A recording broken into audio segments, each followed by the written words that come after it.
Karagar mulki littafi na ɗaya na marubuci Abdulaziz Sani Madakin Gini.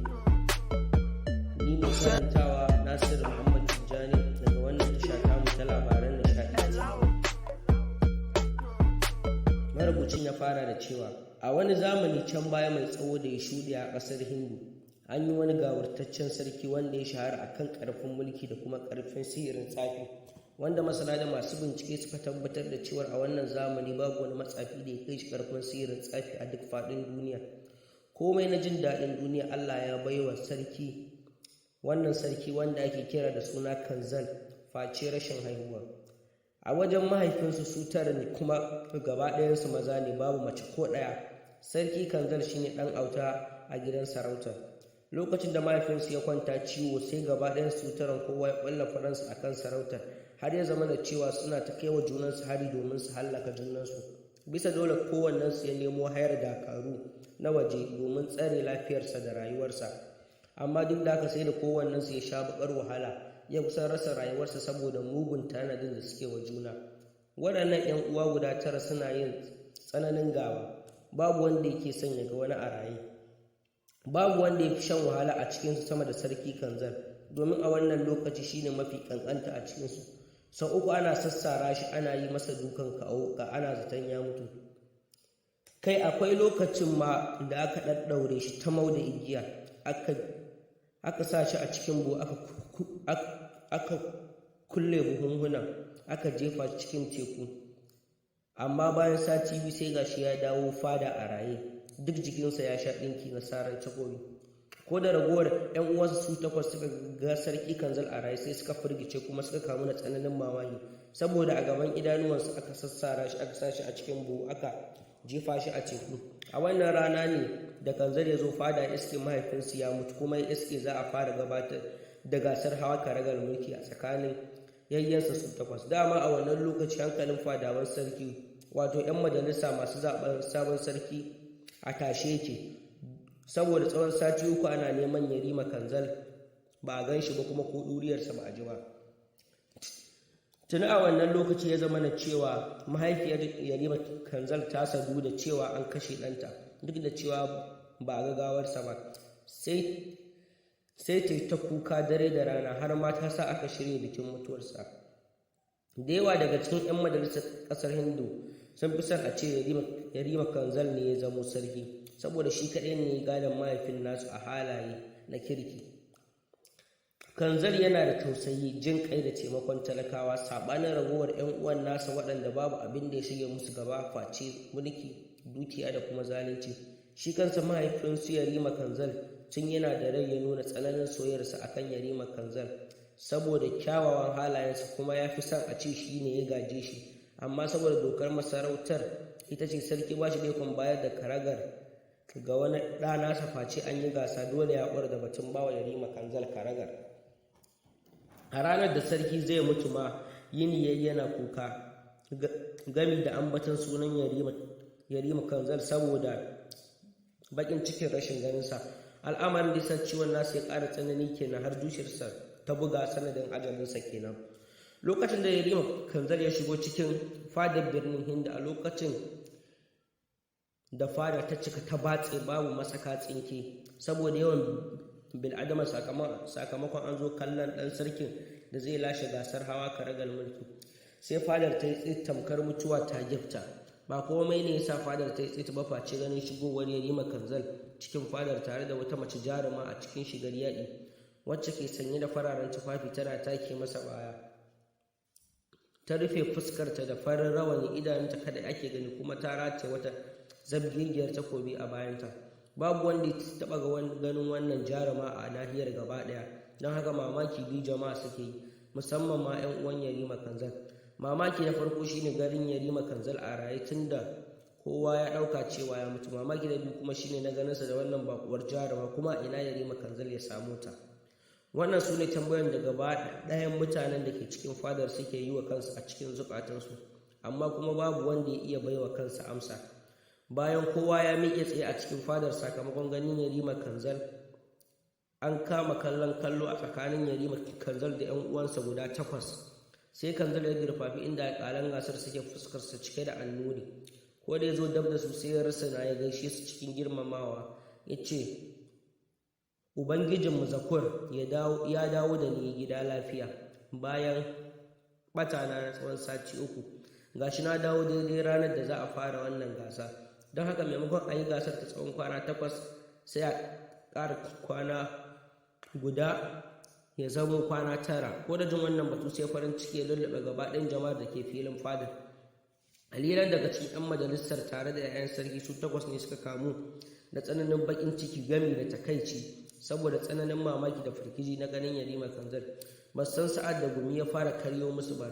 Take shugaban alƙalan gasar ya miƙe tsaye, wanda shine wazirin marigayi sarki, ya dubi jama'a fuskarsa cike da annuri ya ce, ya ku jama'ar ƙasar Hindu, ku yi sani cewa Ubangiji Zakur ya dawo mana da Yarima Kanzal lafiya bisa ɓatan da ya yi na tsawon sati 3, don haka lallai shi ma yanzu ya shigo wannan gasar. Ko da jin haka sai fadar ta ruɗe da shiwa gami da tafi. Aka shiga yi wa Yarima Kanzal kirari ana koɗa shi, ana ce masa burucin kan dutse, baka fito ba sai da ka shirya. Wasu kuma suka rinka cewa da shi lale marhaban da gagarau kangarau. Kai haka aka yi ta yi wa Yarima Kanzal kirari iri-iri. Ya zama na cewa fadar ta ruɗe da hayaniya, har sai da waziri ya ɗaga hannu ya daka tsawa, sannan aka tsit tamkar mutuwa ta gifta. Waziri ya yi gyaran murya ya ce, kamar yadda kuka sani, yanayin wannan gasar shine ana yi wa kowanne ɗan sarki tambayoyi ne guda 10 akan ilimin mulki da sha'anin harkokin ƙasa da ke tafe. Idan har ya amsa tambayoyin daidai ya haye zagayen farko na gasar, kuma zagaye 3 kadai ake yi. A zagayen na ƙarshe ne za a fitar da zakaru 2 su amsa tambayoyi na ƙarshe, wanda duk ya amsa tambayoyin daidai bai faɗi ko guda ɗaya ba shine zai zamo sarki gaba ɗaya. Tambayoyin za a yi ne guda 100 ba ɗaya, kuma kowanne yarima da kansa zai zaɓi lambar tambayar da za a yi masa. A cikin tambayoyi 10 za a yi wa yarima da za a yi wa yarima a zagaye na farko, idan ya faɗa tambaya ɗaya ko da kuwa ta farko ce, to ba zai shiga zagaye na biyu ba. Don haka kowanne yarima sai ya kula da kyau kuma ya nutsu sosai don kada ya amsa tambaya ba daidai ba. A kullum mutum biyu za a yi wa tambayoyi, don haka yanzu za a ajiye lambobi a cikin akushi. Lambobi guda 9 ne maimakon 8, amma waɗanda za su sami damar amsa tambayoyin yau za su ɗauko lamba ta farko ne, ma'ana mutum biyu da suka ɗauko lambar ɗaya su ne za su yi gasa a yau.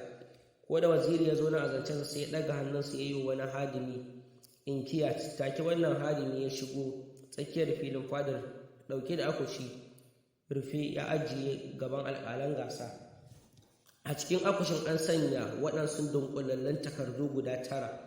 Nan take aka umarci 'ya'yan sarki su 9 da su zo ɗaya bayan ɗaya su zaɓi lamba. Nan fa idanun 'ya'yan sarki ya zazzaro, kowannensu hankalinsa ya tashi, zuciyarsa suka fara bugawa da ƙarfi, saboda kowannensu a cikin fargaba ke idan har zai ɗauko lamba 1. Babban abin fargaba shine zai iya amsa tambayoyi guda 10 da za a yi masa a yau. Idan ya fara tambaya ɗaya jal daga cikin 10 ya fita kenan daga cikin gasar, ba shi ba hawa karagar mulki sai dai waninsa. Gaba ɗaya 'yan sarki su 9 suka nufi inda waɗannan kushe ke, sai suka fara noƙe-noƙe suna jajja da baya. Mutum biyu ne kaɗai daga cikin suka dirfafi inda kushin yake ba tare da shakkar komai ba wasu bane face ɗan autan cikinsu, Yarima Kanzal. Shi dai Yarima Kanzal mutum ne mai tarin ilimi akan karatun sarauta ta ƙasar har da mata sauran ƙasashe da ke makotaka, don tun yana da shekara 5 a duniya ya haddace littattafai na tarihin sarautar ƙasar, kuma da ya shekara 11 sai ya bazama zuwa sauran ƙasashen da ke nahiyar yana neman ilimi akan masarautar saboda yin tanadin wannan rana. Tun da Yarima Kanzal ya bar gida bai dawo birnin Hindu ba sai bayan shekara 9, a sannan ya cika shekara 20 daidai. A wannan lokaci an zata ya halaka a wani wuri cikin yawon duniyar tasa, amma sai gashi ya dawo gida cikin gagarumin shiri na neman sarauta, sai da ya zama gawurtaccen matsafin da babu kamarsa a nahiyar. Yana sauka a gida ya fara nuna wa mutane abubuwan al'ajabi na sihiri, kuma ya rinka bayar da labarai na sihiri iri-iri wanda tsofaffi da masana tarihi ma na ƙasar ba su san da shi ba. Wannan al'amari ne tare da hankalin sauran 'yan uwan Yarima Kanzal su 8. Ba shiri su ma suka bazama cikin duniya don neman ilimin da Yarima Kanzal ya samu. Yarima Kanzal ne kadai bai tafi neman wannan ilimi ba, sai ya zauna gida ya ci gaba da yi wa mahaifinsa hidima. A lokacin bai fi shekara 9 ba. Dare da rana Yarima Kanzal na tare da mahaifinsa, kai hatta kwanciyar bacci ma ba ta raba su, saboda tsananin shakuwa, sai da ta kai cewa hatta abinci da abin sha wanda sarki zai yi amfani da su Yarima Kanzal ne ke dafawa da shirya, saboda yadda idan kuwa wani ya kawo sarki ba zai ko kalle su ba. Matan sarki su 11 ne, sai da suka zamo ba su da kishiyar da tafi mahaifiyar Yarima Kanzal. Babu wacce take ƙaunar Yarima Kanzal a cikin face mahaifiyarsa Lamisa. A cikin matan sarki akwai wacce bata taɓa haihuwa ba, ana kiranta da Jalila. Jalila ta kasance amaryar sarki, don haka ita ce matar da sarki ya aura a ƙarshe, kuma ita ce mafi ƙanƙanta a duk cikin matan na sarki, domin shekarunta sun haura 18. Jalila ta kasance kyakkyawar budurwa a bar kwatance a wannan lokaci, da ya shekara 3 kacal Yarima ya girme ta. Asalin mahaifiyar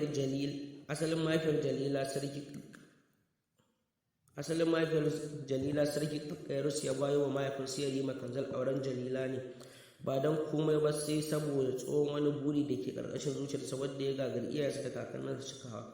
Burin kuwa shine a cikin yankin ƙasar Hind akwai wani siyartaccen kogi wanda ba a shiga cikinsa domin su ko ɗebo ma'adanan ƙasa da ke ƙarƙashinsa. Sama da shekaru 300 baya, ko tsuntsu ne ya shiga cikin kogin take zai mutu. Babu daga inda ba a gayyato bokaye ba domin su karya asirin da yake kashe mutane da dabbobi da tsuntsaye cikin wannan kogin, amma abu ya gagara. Gaba ɗaya sarakunan da suke mulki a ƙasar Hindu sun kasa gano asalin wanda ya sihirce wannan kogi, bari su sami hanyar da za su karya sihirin. Don haka bisa dole aka kewaye kogin kuma aka rufe shi, aka hana kowa da komai raɓarsa, domin sama da shekara 3,000 sama da dakaru 3,000 ne suke gadin wannan kogi. Kafin asirce kogin, masana albarkatun ƙasa sun gano cewa inda za shekara 1000 ana haƙo dukiyar da ke cikin ƙasan kogin ta nau'in zinari da lu'ulu ba za ta ƙare ba. Duk sarkin da ya karagar mulki a birnin Hindu da wannan bakin cikin yake mutuwa na rashin samun damar ɗebo wannan dukiya da ke cikin kogin, wanda ake yi wa laƙabi da Bahar Lahiram. Ashe ba wani bane ya sarce wannan kogi na Bahar Lahiram ba, face kakan gimbiya Jalila na 4. A dalilin kogin ya yi yaƙi da ƙasar Hindu sau 9 domin ya sami damar shiga kogin ya ɗebo dukiyar da ke ciki, amma bai sami nasara ba, saboda duk sa'ad da aka yi yaƙin kare jini biri jini ake yi, sai da ya ƙura bisa dole ya ɗan ragowar mayaƙansa suka koma gida. Bayan an yi yaƙin na 9 ne, wanda shi ne na ƙarshe, sai ciwon zuciya ya kama sarkin ƙasar Ramhas, ya kwanta ciwon ajali. Kafin ya mutu ne ya bai wa hadimansa dukiya mai yawan gaske, suka ba zama a duniyar neman bokan ne fi dukkan bokan duniya ƙarfin sihirin tsafi, sai da suka shekara 6 suna yawo a duniya, sannan suka riske wani boka wanda ake kira da suna Debul Usara. Wani akasi da suka yi shine hadiman sun riske boka Debul Usara shi ba a kwance yana kan cutar ajali. Bayan sun gabatar da buƙatar sarkin nasu ga boka Debul Usara, kuma suka ajiye masa jakunkunan dinari manya guda 9 a gabansa, sai boka Debul Usara ya yunkura da ƙyar ya miƙe zaune ya leƙa cikin jakunkunan kuɗin. Ko da arba da magudan dinarin da aka kawo masa, sai ya bushe da dariya farin ciki, daga can kuma sai ya fashe da kukan bakin ciki. Al'amarin da ya matuƙar baiwa hadiman sarki mamaki kenan, har ɗaya daga cikin sai dube shi ce, ya kai mafificin bokayen duniya, ina dalilin wannan kuka da dariya taka duk a lokaci guda haka. Sa'ad da boka Debul Usara ya ji wannan tambaya, sai ya kawo gauran numfashi ya ajiye, sannan ya dube hadimin da ya masa wannan tambaya ya ce, ba wani abu bane ya sa ni wannan dariya ba, face ganin na mallaki adadin dukiyar da na daɗe ina mafarkin mallakarta, amma ban samu ba sai yau, duk da cewa na fi kowa ƙarfin sirrin tsafi a wannan nahiyar. Dangane da dariyar da kaga ina yi ko ina farin ciki na kan zan mutu na bar wani abu guda ɗaya wanda zai gagar gaba ɗaya sarakunan da za a yi a ƙasar Hindu, har ƙasa ta naɗe babu wani sarki da ya isa ya amfani dukiyar da ke cikin ƙarƙashin kogin bahar lahiram. Duk bakin cikin hakan zai rinka zama a sanadin ajalin sarakunan. Ku sani cewa a cikin binciken da na yi a duk faɗin duniya babu inda ya fi ƙasar Hindu yawan dukiya ta zinare, lu'ulu da jauhari, kuma kaso 70 na wannan dukiya tana cikin ƙarƙashin kogin bahar lahiram ne. Ni ma babu yadda ban yi ba akan na ɗabi wannan dukiya, amma biya gagara har dakarun aljanu na tura zuwa kogin, amma sun gasa ɗauko ko da dinari ɗaya saboda ƙarfin sirrin aljanun da ke rayuwa cikin kogin na bahar lahiram. Tunda dai ba za mu iya ɗebo wannan dukiya ba, shikenan za mu yi asirin da babu wanda ya sai ya more ta har abada. Ku koma ku gaya wa sarki Kari cewa ni da shi dukkanmu kukanmu iri ɗaya ne, amma ya sani cewa ba za mu mutu da baƙin ciki mu kaɗai ba. Duk sarakunan da zai a ƙasar Hindu sai sun mutu da baƙin cikin rashin amfanar dukiyar cikin kogin bahar lahiram.